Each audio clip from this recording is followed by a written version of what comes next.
My name is Tom Willeman, physical therapist from Apex Orthopedic Rehabilitation in Wyckoff, New Jersey. Today we're going to tell you how to increase 20 yards to your drive. How do we do that? Well, it won't be a new golf lesson or get another golf lesson, the latest club from Titleist. What it's actually going to be is it's going to be actually incorporating a dynamic warm-up before you get on the greens. That's going to be the key deal. So we're going to talk about that very soon.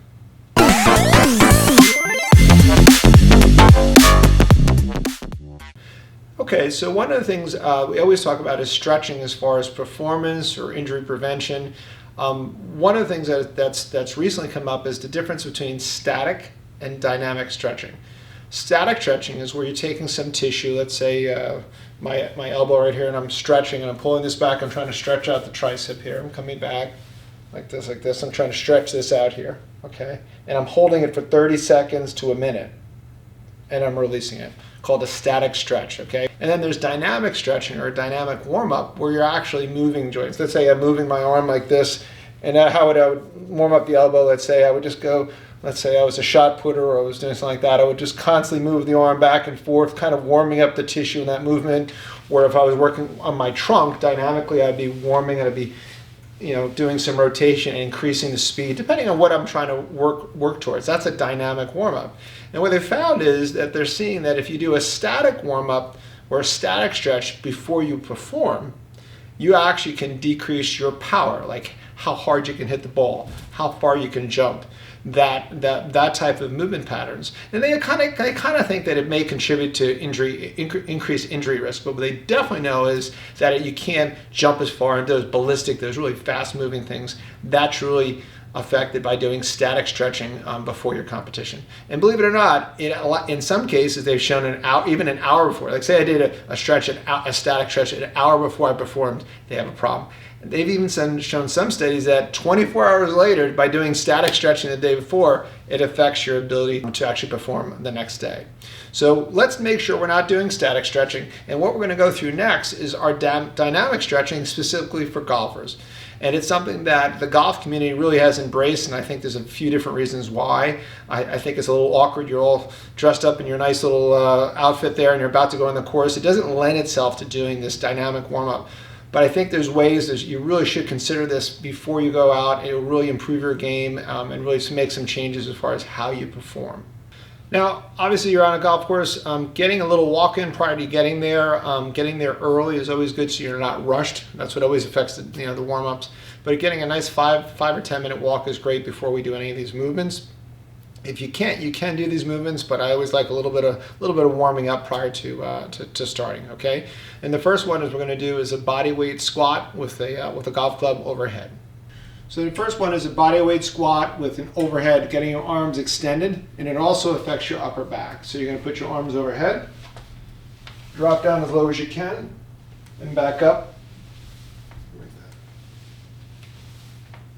Okay. Most of these I like to have between 10 and 20 times. 10 is the minimum. The next one we're going to do is we're going to do a lunge, okay? We're going to do a few in different directions. We're going to do a forward lunge, we're going to do a side lunge to either side, and a reverse lunge, okay? So you can basically add a little twist to it. So whatever leg is forward, you can rotate. Okay? And then alternate. Okay? Then we can do our side,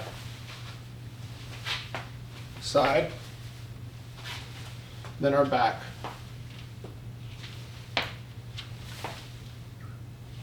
Whatever the forward leg is, you can do rotation over that leg.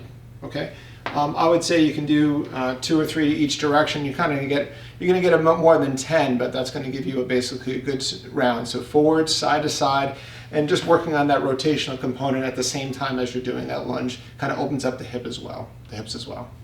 Next one is just a combination one. We're going to go from full flexion, forward bend like this, as far as you can, and then we're going to go into full extension and combine those two movement patterns, letting your hips go forward and then come back all the way up and then all the way forward.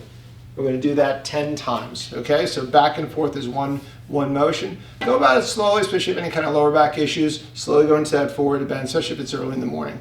So forward, and then extend up like that. Next, we're going to do just some kicks here, all right? We're going to do some leg kicks. We're going to swing back and forward, like this, 10 times. Then we're going to do like half circles. And we're trying to work on a little hip rotation, which is important for our swing. We're going to come back and forth for 10. Okay? Same thing on the opposite side. Here like so, and back like that. And we are trying to get that rotation. Okay? Incorporates a little bit of balance, but those are two great ones just for dynamic little leg swinging, half circles and forward and back swings. So we're going to take our hands, we're going to cross forward and then as far back as you can. So back and forth is 1, 2, 3. You can change which arm is high, which arm is low for 10. Then we're going to go into fully back like so, reach back. I should say reach back, and then reach back. You're just alternating and works on the full range of motion of the shoulder. So back and forth is one movement like that. We're going to kind of get close to our golfer position somewhat, not identical. Hands like so. What we're going to do is we're going to fixate our head on the ball as if we're looking at the ball in front of us, and we're simply going to work on rotation like this. And you can even bring the tempo up so you're going a little faster so it mimics, you know, the speed of the stroke, okay? Of the swing, I should say. Okay? So this one is just a full body swing with our club. We're trying to aim our hips as we do this motion down the fairway. Come down, we're going to shift. We're going to have a little more body weight here. And we're simply coming forward like so. So down and up like this. Okay? We're going to do that 10 times. And I would do it towards your side. If you're a righty, whatever you are, righty or lefty, just do it in the direction that you're actually going to be swinging in. The last one, we're going to do 3 to 5 swings, air swings, okay? And just get your grip, basically coming through. Come down, go all the way through, almost hit my skeleton. And we want to take 3 to 5 air swings to the same speed that you're looking for your normal swing, okay? 3 to 5, just to kind of get that overall movement pattern after we've done all that prep and all that warm-up.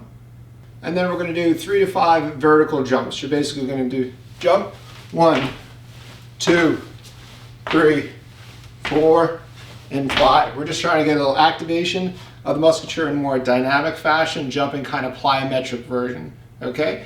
That's 3 to 5 vertical jumps. Be careful if you have any kind of Achilles issues or knee issues or something that may make that detrimental. If not, kick that out.